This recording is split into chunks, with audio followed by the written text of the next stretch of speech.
कायदे हिज़्ब इख्तिलाफ सिंध लाहौर से गिरफ्तार। न सिंध सरकार बोली और न पंजाब हुकूमत ने ख्याल किया। हलीम आदिल शेख सिंध असेंबली के रुकन हैं और सिंध असेंबली में कायदे हिज़्ब इख्तिलाफ हैं। उन्हें ऐसे गिरफ्तार कर लिया गया जैसे कोई बहुत बड़े मुलजिम हों।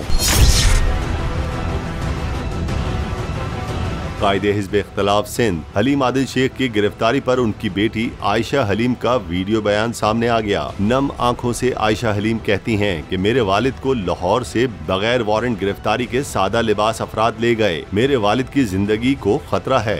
आज रात को 3:30 बजे मेरे फादर को लाहौर में जिस होटल में वो ठहरे हुए थे, वहाँ से कुछ नामालूम अफराद तकरीबन 8-9 के करीब उनको उठा के लेके एक वीगो में लेके गए।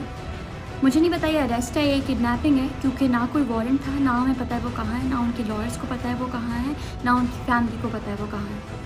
मैं आपको इस बात वाजे करती चलूँ कि हलीम आदिल शेख ने ये बात मल्टीपल टाइम्स इंडिकेट की, स्पेशली इस लास्ट वीक में इंडिकेट की कि उनकी जान को खतरा है। आयशा हलीम का कहना था कि उन्हें बताया नहीं जा रहा कि उनके वालिद को कहाँ रखा गया है। मिलने वाली धमकियों पर चीफ जस्टिस ऑफ पाकिस्तान समेत दीगर बाला अफसरान को खतूत भी लिखे थे। रात गए जिस तरीके से उठाया गया है, ये गिरफ्तारी नहीं हो सकती।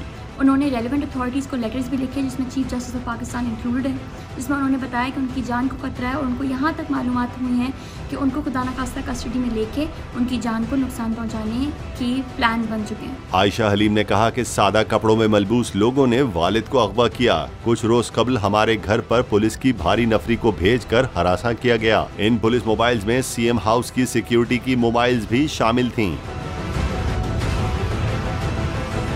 हलीम आदिल शेख की गिरफ्तारी पर तहरीक इंसाफ के जनरल सेक्रेटरी असद उमर ने ट्वीट किया कि मुल्क में कोई कानून नहीं बचा।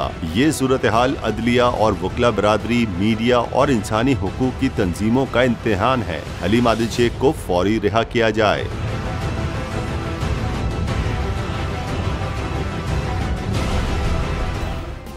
सब्सक्राइब करें और बेल दबाएं ताकि कोई खबर रह न जाए।